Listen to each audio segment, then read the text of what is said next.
Ready? Yeah. All right, guys, I'd like to call this meeting on October the 12th to order. Being roll call. Mr. Ballard. Here. Ms. Nazario. Here. Ms. Johnson. Here. Mr. Sturgill. Here. And Mr. Williams. Here. Can we stand for the pledge? I pledge allegiance to the flag of the United States of America and to the republic for which it stands, one nation, under God, indivisible, with liberty and justice for all.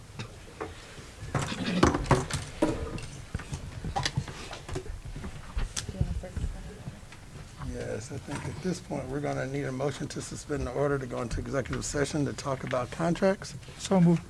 Second. And personnel, contracts and personnel. We got by Bill and seconded by, Courtney. okay. Roll call? Mr. Sturgill. Yes. Ms. Nazario. Yes. Mr. Ballard. Yes. Ms. Johnson. Yes. Mr. Williams. Yes. And a motion to enter. Need a motion to enter. So moved. Support. Roll call?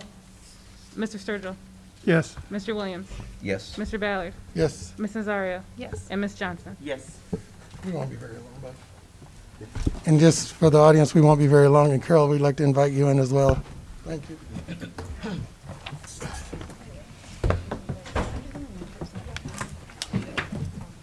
Nothing in there.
All right, guys, we need a motion. We need a motion to come out of executive session. So moved. Second? Roll call. Mr. Sturgill. Yes. Ms. Nazario. Yes. Mr. Ballard. Yes. Ms. Johnson. Yeah. Mr. Mr. Williams. Here, yes.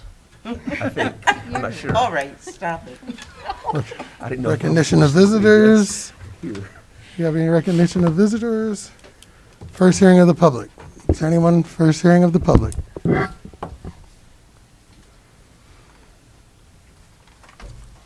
No takers? Okay, so I need a motion to approve the minutes from our, what was that mean, October the 6th meeting? So moved. Second. Any discussion? Roll call? Mr. Williams. Yes. Ms. Johnson. Yes. Mr. Ballard. Yes. Ms. Nazario. Yes. Mr. Sturgill. Yes. Old business? Seeing no old business, first recommendations of our treasurer. I have a few items for approval tonight. The first is the approval of a resolution with the PACE Foundation, which is a nonprofit organization that offers community-engaged radio station, WNZN FM Power 89.1, that targets the local African-American and Hispanic audience, including programming offered in Spanish, whose coverage area includes Lorain, Elyria, Sandusky, Huron, Port Clinton, and Cuyahoga County. I so move. Support. Discussion?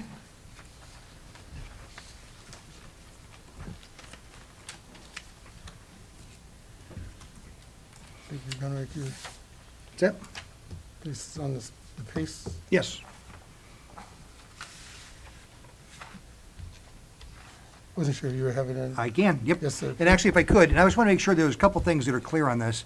Tonight, TM made a recommendation to the board to enter an agreement with WNZN Power 89.1 FM radio station, which will expand our ability to communicate with our African-American and Hispanic families and residents.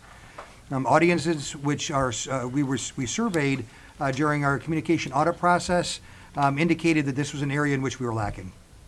The contract includes airing educational programming, student, staff, and alumni interviews, district announcements, and public service announcements, which will also be shared in our district website and social media platforms. And typically, as you know, I don't go this much into depth when we enter into a contract, but as the WNZN radio station's local programming is run by the PACE Foundation, which is a nonprofit founded by one of our board members, Mark Ballard, I wanted to make sure that the recommendation that we were making was incredibly transparent. I just want to make sure that folks know. We did talk to attorneys and get ethics opinions, and everything came back. This is completely appropriate. WNZN is a radio station that, with intention, focuses on our trying to connect with our African American and Hispanic and Latino populations, and that's an area in which we as a district struggle. So that is the reason for the recommendation. And Rick, I'll send you something here, and Carissa, I'll send you something here if you're watching, is in terms of a little bit more detail on exactly what that entails. We try to make sure that we did not give the impression that we're trying to sneak this through, so we sounded the trumpets and let sure everybody knows exactly what's going on here. Any additional discussion? Roll call? Ms. Johnson. Yes. Mr. Williams. Yes. Mr. Ballard. Abstain. Ms. Nazario. Yes. And Mr. Sturgill. Yes. Okay, and then I have item 8.02, which is a consider approval of a resolution proposed by Community Reinvestment Area, commercial agreement for 1605 Broadway, Lorain. Andrew Crawford is here from the city if you all have questions. Mr. Andrew? Good evening to you all. I think that's on, correct? As required by Ohio Revised Code, we have to present to the school board any possible community reinvestment area commercial agreement. This one is for 1605 Broadway for ZRG Holdings LLC, also with Nuestro Tiempo LLC. They're making a $175,000 investment in the building there. It's next to the old Morning Journal building. The existing taxes will remain as revised code requires. The school board very roughly would be foregoing $708 a year in taxes, or I should say the school district. In the city, if this is approved, gains roughly $243,000 in new payroll subject to taxation because of their commitment to 3 full-time employees and 3 part-time employees, for our rough math. Any questions from the board? Everybody's clear? You have anything, Bill? Need a motion? I'll make a motion. Second? Any discussion? Roll call. Mr. Sturgill, Yes. Ms. Nazario, Yes. Mr. Ballard, Yes. Ms. Johnson, I abstain. I'm on the mayor's housing committee. and Mr. Williams. Yes.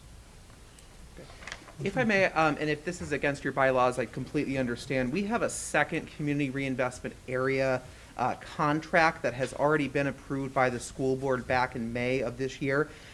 For bureaucratic purposes, the LLC they wrote on the contract that the school board approved is a different LLC but owned by the same people. May I just put that to a vote to confirm that even though the complete contract is the same, it's just a different LLC name? Or if you'd like, I can come back. I don't know if that's per your bylaws allowable. You need a recommendation to walk that on? His first question, is there a deadline or something that makes it essential for us to walk it on now? Great question. No, there is not a And deadline. Second question, we could do that without your being here, right? Yes, that is correct, as So far as I'm then aware. we Push should it be in to the the next process. meeting. So it'll be on That seems regular. like a good idea. I'll That'd be submit that to Tia and Eden. That makes a lot of sense. Thanks so much. Thank you. Thank you. And then I have items 8.03 through 8.06, which are donations, financial software, and purchase orders. Need a motion? Support? Bill and Tim? Any discussion? Roll call. Mr. Sturgill, Yes. Mr. Williams, Yes. Mr. Ballard, Yes. Ms. Nazario, Yes. and Ms. Johnson. Yes. Is that it? That's all I have. Thank you. Next is recommendations of our CEO, personnel matter. Mr. President, if we could, brief update, if I can lasso Ross and Michael into this, give us a brief update on our strategic plan. And again, we do this to make sure that everyone in the community knows not only that we created a plan, but we are following it, and to make sure you're staying up with exactly where we are in our process. Yeah, so we'll do just four kind of quick things that we need to spotlight tonight. So we'll spotlight scope and sequence, PBIS from our student supports part of our plan. And what does PBIS stand So for? positive behavior intervention supports, and it's really about how we create a warm, welcoming, kind, predictable environment for our students. So we'll spotlight that. Then we'll also spotlight, just real briefly, our work we're doing to help support our students to transition from their junior, senior years to first and second years, post-graduation, and then equity. So those are four areas we'll do just quick updates on. I'll start with equity. Sure, why not, Ross? Thanks for inviting me into the conversation, as he so often does. But I'd like to share, back in September, we talked about our initial professional development around equity, and we were really focusing on our district leadership team, our building leadership teams, our central office leadership, just to begin the onboarding piece, to understand the diversity, equity, and inclusion framework that we were entering into, and then also begin to talk about the history of marginalization and moving from deficit-based thinking to asset-based thinking, realizing and actualizing the strength of all that we serve. So we had that, and then recently we've had a debrief on how that opening went, with the goal of building capacity so that our internal leaders then begin to train at the building level. And we're building, so we have another session scheduled in November 2nd, and then a January 31st session. And from all those three sessions, we will then have equipped our teams to go into March and April professional development and begin that equity work within our buildings. So we're really building that with intentionality, that capacity of our internal leaders. I think it's important that we recognize we have greatness within our district, and we need to empower that greatness to then lead. And then we begin that process, and we get feedback along the way. I think that's an important piece, that we're just not going in blind.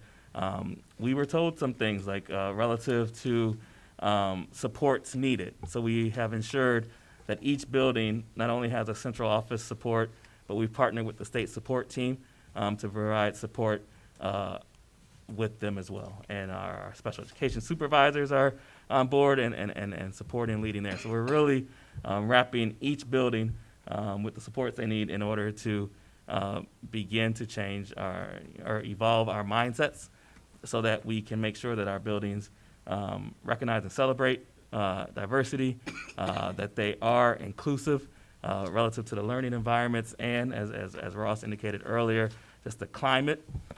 So that's where we are. As I said, the next step will be a November 2nd training with the same group that received training on September 20th.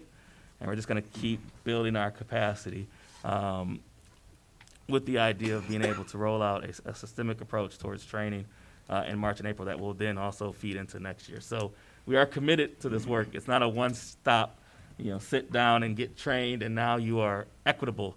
It is an ongoing from reflection, self, to reflection on the building. We have an equity audit that we will be working on and turning over for that next November training, where we can really begin to look at our data and identify those areas where there may be inequities, but also celebrating where equity does exist, because it's not all one extreme or another. But we really do have to look under the hood and make sure that what we begin to preach relative to theory matches in practice. So Can you that is speak our a little work. bit to what is equity, from our perspective? So I mentioned three key words: diversity and inclusion, along with equity. But it's about access. It is about making sure, from a social emotional lens and an instructional lens, that all of our students and all of our staff have access and have the tools that they need in order to be the most successful that they are. That we're not promoting exclusionary practices. I hope she's okay. But we are promoting inclusion and access.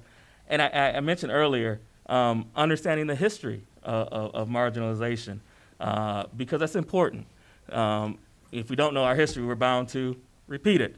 So we are going to, have some really tough conversations around the fact that while we may not have created this system, if we don't disrupt and interrupt, then we're perpetuating. And we do not want to be the agents of perpetuation, but we want to be change agents of inclusiveness and access. So Beautiful, thank you. And one of the things that we're going to look for is how well do we mirror our enrollment. So when we do the equity audit, we're going to look to see if roughly 40%, 44% of our students are Hispanic Latino. We would expect them to account then for about 44% of our absences, discipline, course enrollment, all the way across. And so when we start to see things that are overrepresented or underrepresented from that enrollment, then we've got some inequities that we need to look at and really figure out why. And then all the things that Michael just talked about could contribute to that, and then to figure out what is causing that specifically that we need to then address. All right, let's go next update then. Let's do the teaching and learning action step we've been working really hard on here, and that connects to what we've been spending time with our professional development days, and will again coming up here in November. And so scope and sequence development. So I want to invite Bill up to talk about that. And while he's coming up, Bill and then Aretha and then our curriculum and assessment support specialists, as a whole team, as a curricular team, have been working like crazy within the teaching and learning part of our plan, to really figure out initially what do we have going on. And what we figured out quickly is we've got a lot of different things across the district, and that we need a consistent approach to how we're going to actually be supporting teaching and learning. So where we are now is we've prioritized standards. We are now to the point of getting ready to put our scope and sequence together. So Bill, you want to pick it up and run from there? Sure thing. Yeah, so last time we provided a curriculum update, we talked about the September 20th date and how our focus was going to be on prioritized standards. And that's selecting what our focus is, where our focus is going to be, and which standards are most important. And our teachers did a fantastic job and dug in on September 20th and made progress towards prioritizing standards. Our hope was that we would get through semester one, and a large majority of our teachers completed the whole school year. So with that component almost completed, the next thing that we're looking at is what is taught and when do we teach those standards. And this is extremely small. Our teachers will have different materials to work with. But this is just really for concept. On the left-hand side, this is an example of the standards that are taught throughout the school year. And along the top are the 36 weeks for the 4 quarters. So the charge at our next meeting is to figure out and to compare notes between professionals on when standards will be taught, and that's the bars that you see in here. So if standard 1 would be taught repeatedly throughout the school year, that's why you'll see it in quarter 1 and quarter 2. Some of our standards are extremely broad, and the first one has to do with number sense. So we can't teach all of the numbers in the first quarter, so you can see that they'll have spaces to separate those out. The information that has been shared was at our last principals meeting, and our curriculum specialist shared the process that we're talking about again. Identify the important standards, work through the scope and sequence that tells what and when, and then eventually we'll move towards the curriculum writing piece. So they're going to be working towards scope and sequence, and it's not going to live on paper like we see here, but our scope and sequence will live in an online document, and as we need to revisit it, we can just pull up the electronic version. Whenever we need to revet again, we'll update it. So that's the collaboration that's taken place over the last month or so, and we're going to keep on keeping on. Thank you. So there's a couple things to accentuate there. Earlier I talked about equity. When we systemically approach our curriculum maps, we are addressing equity. So regardless of what side of town that you are on, students have access to prioritized standards. They have access to high quality resources. We have to work towards that. That is what we were charged with upon return. We said we had different pockets of things going on in our district. So some may look at this and say, well, you're just trying to, level the playing field. But what happens in the classroom, the artistry of instructional design will then ensure that students get what they need in order to be successful. But if we don't set the playing field of saying this is what all students deserve, then we'll be missing out. And historically, and no shame, no blame, that's kind of what has developed over time. So we are disrupting that, and we're trusting our experts and allowing that collaboration time. Because when we talk to teachers, time together to do this work, time to have feedback on the work is what we were asked. And then, of course, making sure that we have high-quality resources to go along with that. But I do publicly want to state that we can't resource our way towards improvement. We do have to get into this level of deep work, allow time for that level of collaboration, and then ensure that the students have everything that they need in order to be successful on the staff. So while some may say, well, why don't you just flip the switch, adopt a resource, do what that resource says, and you'll have automatic improvement. The game doesn't work that way. This is the work, and we have to be proud of the work that we're doing. So we are proud of the CAS team, which are teachers that are growing, that are leading the work. We are proud of the teachers that are committing professional development time with that, recognizing that there are a lot of things that we can be using professional development time for, but the equity work and this work are what we prioritize as our top 2 pieces right now. So we're going to stay consistent with it. We will see the results of it, and we will have quality products moving forward. So I'm excited about the work, more excited by the collaboration that's going along with the work and people walking away. And it hasn't been easy. We have to learn, along the way too. We made some mistakes relative to preparation last PD. We learned from those, we've adjusted, and November 2nd will continue to be better as well. So We'll continue to provide those updates along the way of the journey. But no longer are we having ghostwriters for our curriculum maps. This is going to be a collaborative effort. And we'll continue to add products to it and processes to it so that we can have a systemic annual review of our work and not wait for it's curriculum writing time, but it's just a part of who we are and what we do. So thank you, Bill and Aretha, for your leadership on that work. Question, just for clarity, I can hear a lot in our narrative explanation of equal access, but I'm still not hearing how much of this is differentiated between equal and equity. Okay. And just so maybe so there's clarity on their understanding, and then also for folks who are listening, Right. they can get real clarity, differentiation between those. All right, so let's just begin. Our state has state standards for every content area. So that's the equal piece. Like all our students need to have access to those standards. Now, how we go about differentiating our instruction gets the equity in place. So we may be in the same classroom. You may be a little bit further ahead than I am, but I still get the resources, the time to access everything else that everyone else has access to. So that's the equity piece. Says I get what I need in order to be successful. Here is what we're doing. Here's what the standard of expectation is. That's the equality piece.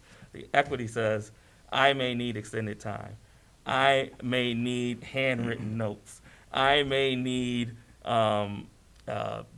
speech to text as I go through pieces. So that gives me my equity. So are we increasing personnel in the classroom to, because otherwise I still don't see how, I hear what you're saying they're going to get, but I don't hear in terms of the methodology, because if you've got one classroom, one teacher, and you're saying, but they will get this extra and that extra and that extra and that extra, who's providing those extras? How is that? I mean, So one of the important things, and this will come later on in our plan. It's more really for next year that we'll get deeper into it. But it's really then we need to prioritize our standards first, so we're clear about the most important things here. Then we need to be really clear about what and when we're going to teach. So after we prioritize them, then we can figure out when we're going to teach them, which is a game changer in itself right now. Because if we have a student that goes from one school to another, and we are not paced equitably across the district right now. So student can get a very different instructional experience depending on, which school they're enrolled in right now. So this will help to level that playing field and make sure that we're not creating an opportunity gap for our students. But then the next layer after that is going to be to design what our units look like and planfully and collaboratively. And then we're going to start talking in earnest about universally designing what our instruction looks like. So architecturally, now when you cross the street, we have curb cuts instead of just steps. So anybody can cross. We have ramps, instead of stairs, doorknobs, so you don't have to have dexterity. So kind of that same kind of metaphor now applied educationally. So we can design an environment maybe with, we've got a number of classrooms already that have done like flexible seating, so that allows for a more adaptable, equitable engagement process. So if you need to sit right now at a table in a chair, you've got that as an option. We've also got some kids that they've got a lot of movement and they need to move a little bit. So some of our classrooms have some like bouncy balls that they can sit, or the swivel chairs. Or you need a quiet reading corner or kind of a peace corner. So you're a little bit overstimulated, you need to go to a quieter place, you can go to a quieter place. So when we start getting it, like really universally designing our instruction, we'll take a look at how we create the environment for learning at a deeper level, and we'll collaborate around designing that. We'll take a look at how we're representing information. So, Michael gave a couple examples, but, if all you hear is me speaking to you, that's one form. If I speak, if I write, if I show pictures, if I connect to stories and metaphors, that's another way. Four other ways, I guess. And then we'll look at how our students show us what they know and are able to do. And so different ways for them to be able to express and communicate, that they are demonstrating mastery of the standards and their progress along the way. So a lot of that does not require extra personnel. Actually, frankly, most of that does not. It does require a different way of planning. And when we design how our teachers collaborate, we're going to really, and again, this will come out of our district leadership team, and we'll have a team design this process, but how we collaborate is going to be really important to be collaborating before we teach our instruction, as opposed to many of our teams are collaborating kind of in the moment or after they've taught instruction. So we need to shift that on the front end to really design based on our students, what are their needs? How can we engage them, in multiple ways? How can we represent the information in multiple ways? How can we allow for them to show what they can do in multiple ways? And a lot of that does not require extra staff. It requires us to use some of our staff differently and how we collaborate, how our intervention specialists work, our related service providers work. So a lot of those, planful things will come a little bit later, but we need this, foundation to stand on first. And Ross, if I could real quick, and you said it a couple of times, and I know we've spoken about it in previous meetings, but you talked about universally designing instruction. What do you mean by that? Because I think it's pretty critical to the whole understanding of what we're talking about here. Yeah, so it's, and you know what, I want to invite Linda too. Do you want to come just join the discussion a little bit here too? Ross is actually has a reputation for randomly inviting people into conversations when they least expect it. So just Oh, there's a mic available. Yeah. Please, please. Come on, have a seat at the table. So, Fantastic. so the key is literally thinking about all of our students on the front end and what their needs are, and knowing them that well to design our instruction for them, so that if you are a student that has some type of disability, if you're a student that has giftedness, if you're a student that is having a great day, if you're a student that's having a rough day, that we're designing intentionally on the front end for our students, and with their skill sets, with their interests, with their knowledge in mind, not just kind of plowing straight ahead with horse blinders on and not really, mindful of what our students' needs are along the way. So when we universally design our instruction, it really is metaphorically just like architecture or city planning, to make sure that when we think about how we lay a city out or how we design a building, anybody can access it, and not just certain people with certain skill sets or certain ambulatory functions can access it. So Linda, can I kind of kick it to you a little bit, and just to go a little bit deeper about really that intentional design process for our students. Yeah, so I think we need to tap into some of our specialists in the district a little bit more, where, like, for example, our students are sometimes segregated and pulled out of the mainstream. And so And can you speak a little closer Oh, into the sorry. microphone, please? Okay. Sorry, Mr. Streeter, we're gonna get cozy, okay? Okay, yeah, so I think it's just about using our assets and our resources in this district a little bit better, and doing a lot more co-planning with our intervention specialists, our EL teachers, and really planning for instruction together versus pulling out our students to get a service, when we can design that instruction, in their present setting in the general ed. For example, our team is really working hard at Garfield, working on calming spaces, so students aren't pulled away to get a sensory space. They don't have to go into the special ed classroom. They can get it right within the general ed setting, and all students can access that calming space for our students. So that's like one small example and one step forward in this direction, where Garfield is being very intentional about creating spaces for kids, so that they can stay where they belong. Mm-hmm. Yeah, thanks, Linda. Yep. Go ahead. No, you go.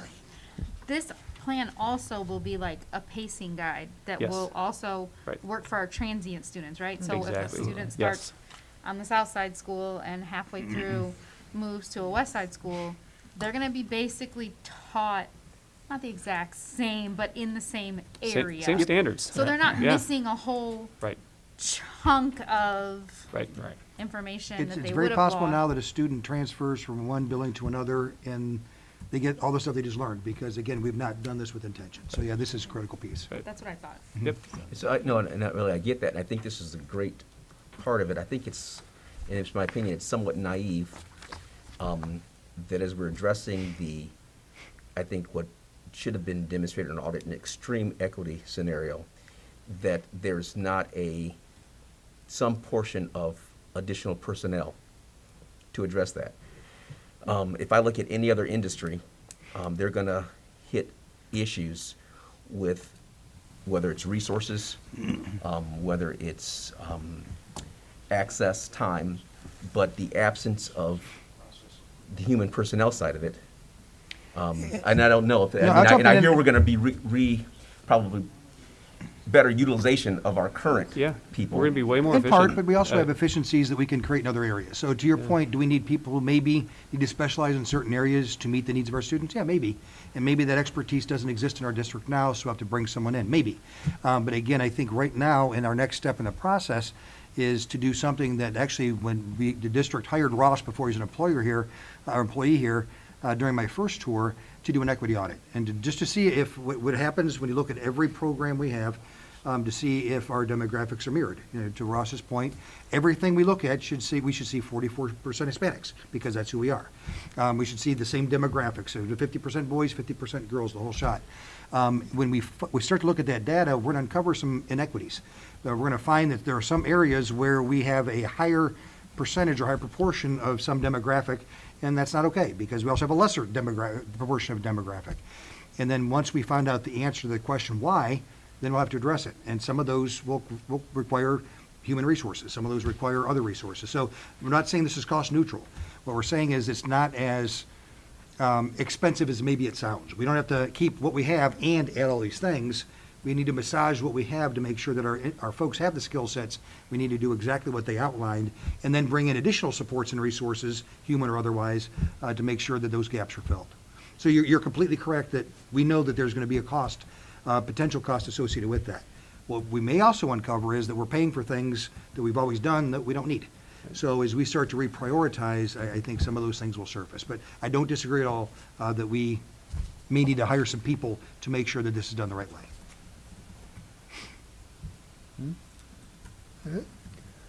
All right, two more super quick ones then. So let's talk just from student supports, 2 action step updates. So for positive behavior intervention supports, or PBIS, we got just 2 things here. So our teams across the district are going to be in the next month doing what's called the tiered fidelity inventory, which is it's a self-assessment that each team does at the school level to see what are we doing well, and what do we have, to areas to growth, and then help prioritize what do we need to do better. So the main things we're going to be looking at is how well our teams function at this point, type of data that we have, or in our case, don't have yet, and then how clear, calm, predictable are our environments, and what do we need to work on. So our teams will be working on that next month. And then at our meeting last night, we spent the entire meeting talking about data collection. And our data collection around behavior right now, it's not good. We just don't have a good system in place. So we've been working for the last about 6 weeks now to look at what options we have to collect data. And so I think we've got a pretty good pattern now that's set up. And so we vetted it again last night and made some more adjustments. And our next step is to test it, see, learn from it. And then our goal is by second semester, have good data entry and utilization process in place. So our schools know what's happening, where, what time, what's the incident, and so we can be proactive instead of reactive. So we can look for patterns. We can see that Thursdays at 1:30 in the hallways, that's where we need to be really proactive, and we need more adults there. We need more, reminders of expectations. We need to practice a little bit more instead of having to react. And right now, we just don't have the data right now to give us that kind of information. Where it's also easily accessible and not requiring a ton of, when I was a principal, I did a lot of Google, Excel, spreadsheet for all of those pieces. That took a lot of time. Instead of being as responsive, I was spending a lot of time, and then creating I'm not great at the pivot table piece, but I had a partner that was, but creating the graph so people could really analyze the data. That was a lot of work. So we're also trying to streamline our system so that we spend more time being proactive with the data than data entry, and then trying to disaggregate it in all these different ways when we should be able to click, click, click. This is what the data says. Now let's be responsive to what it is. So that's part of the big work too. We want to make things easier, and that's what we're hearing from our building leaders, and we're going to make that happen. And the last one, also into student supports, action step 9, we're looking at how we need to help bridge our students from their junior, senior years of high school into their first and second years after graduation. And so we are working, and then here in the next couple of weeks, we'll nail down our process to follow up with all of our students when our recent graduates. So before they left the seniors, we collected lots of different contact information for them. So we have multiple ways that we can follow up with them. And then we'll be reaching out to follow up and ask, are they enrolled in the post-secondary school? Are they in an apprenticeship? Are they in the military? Are they employed? So those would be the 4 things that we're looking to see, because that's ultimately the goal of our plan, is that, you know, by 2025, our students are one of those 4 things. And then, you know, as a follow-up to that, somebody brought up in the summer, said, so what if somebody isn't one of those things? What do we have to offer them? And so what we're working to put together is, right now it'll probably, maybe they'll have this name or something different, but we're looking at is like a next steps fair, where sometime in probably realistically around January is our target right now, where we have folks from post-secondary schools in, community agencies in, employers in. So as we find out, you know, it's kind of like wherever you are, you're welcome here. So if you need, you know, to talk with somebody about enrolling in college, great, come on in, because we're gonna have some representatives here. If you need some employers here because we need a job, we'll have some employers here. If we need some social services agencies here because we need some help someplace, come on in, we'll have some social services agencies here. But really looking how we can bridge that gap, you know, from that junior year into 2 years post-graduation. And if I could just echo that concept one more time. Our goal is to make sure that our students graduate ready for whatever path they want to choose. But sometimes they're not quite there and they need more help. We don't wash our hands of our children just because they've graduated. So again, we with intention are reaching out to make sure they're okay. Months, years after they graduate, are you doing okay? And if not, what can we do to help? So again, the whole idea is to provide those wraparound services, not just to those who are enrolled in our power school, but for those who we're responsible for, which is far beyond what we're doing. Well, and Dr. Graham, that's such a huge point, you know, just from a personal story. I don't think I'm sitting here right now if someone in the audience hadn't looked out for me and grabbed me back into the system, because I was almost in Toledo. Someone said, come on back. We've got a spot. We'll find a spot. So that check-in matters. We talk about growing our own. This is also going to be, you know, how down the road we begin to grow our own, because not only are we, and leveraging community resources. Like, so whether you go to college, whether you get started in a job, you can still come back and serve your school system. And that's what we want to make sure that that's happening too. So, while we are, putting a spotlight on this, these practices have been in place and some have benefited from it. Some may not have, but our goal is to make sure that all, go benefit from this work moving forward. So I'm very excited for that. And it's not, I really thank like you. And that. it's not just going to be, let us know what you need. We're here if you need us. We're going to reach out to you to see what you need. And So guide again, you to where. If hold you your do hand, need hold your something, hand, we'll give get you a hug, there. kick you in the butt, whatever that need happens to be. Our goal Yeah. is to meet that. I'm excited.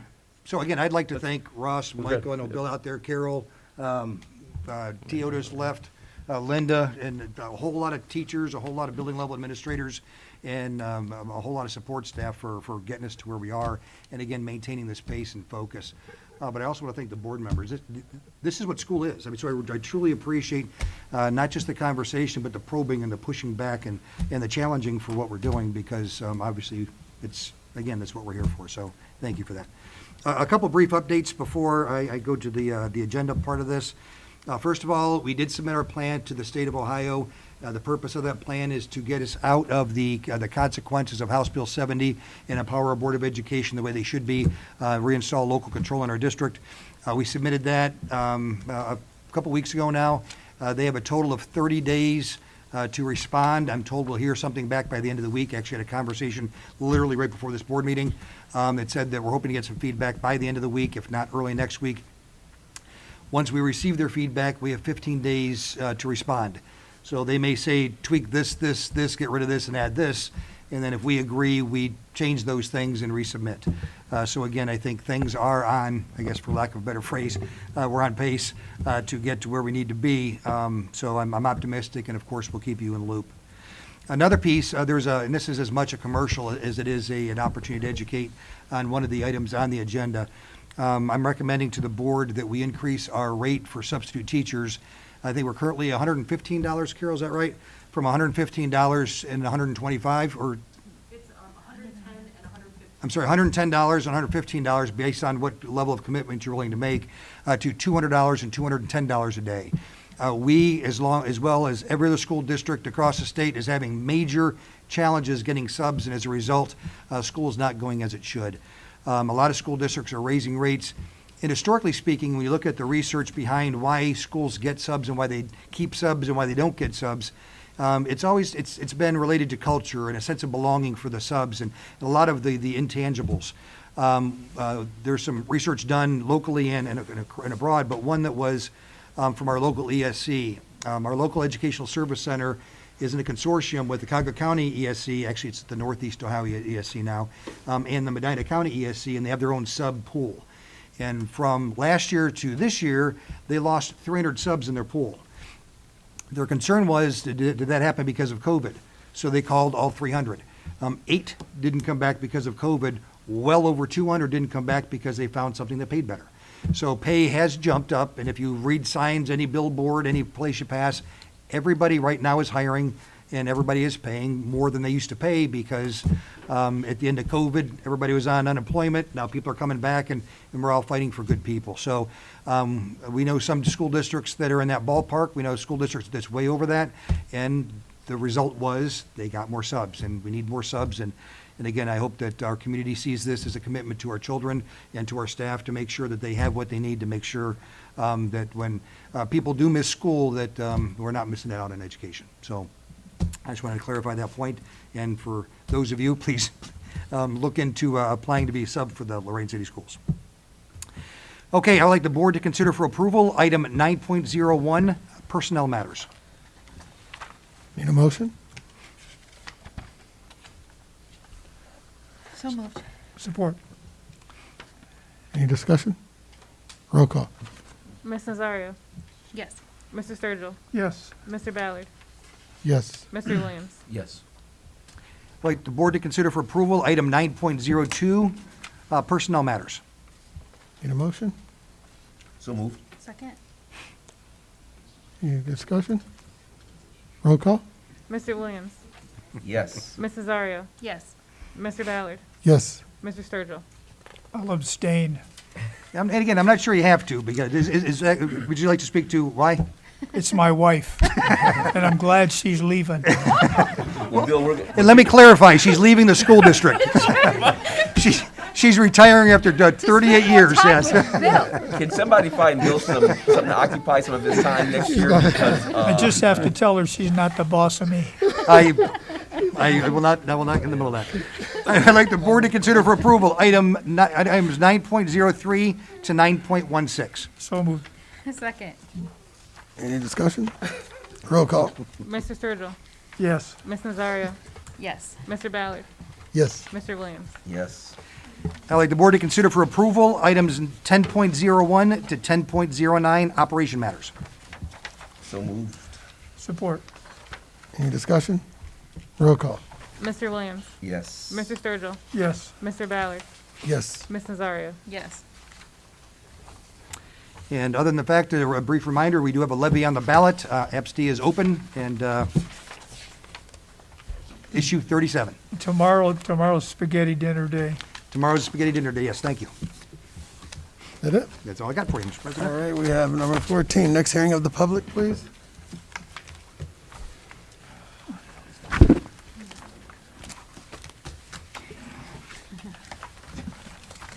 Hello, I wanted to thank the teachers and staff.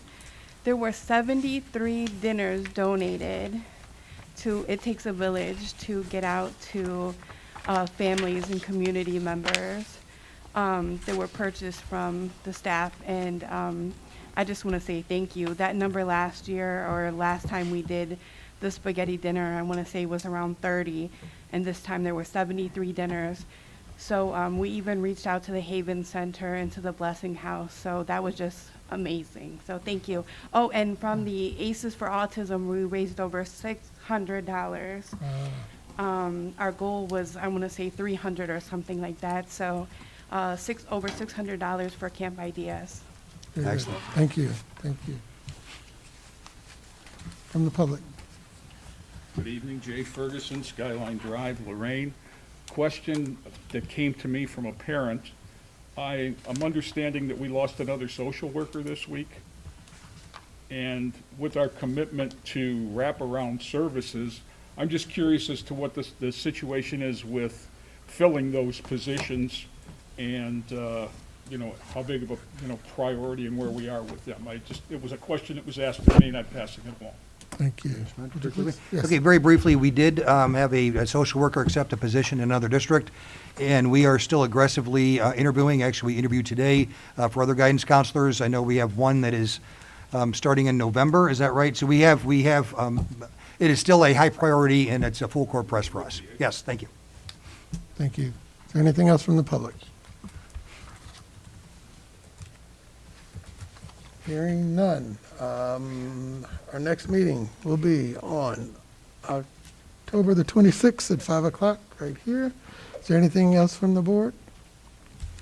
Hearing none, I need a motion to adjourn. So moved. Support. Roll call? Mr. Sturgill. Yes. Mr. Williams. Yes. Mr. Ballard. Yes, And Mrs. Zaria. Yes. this meeting is adjourned. Thank you all for coming.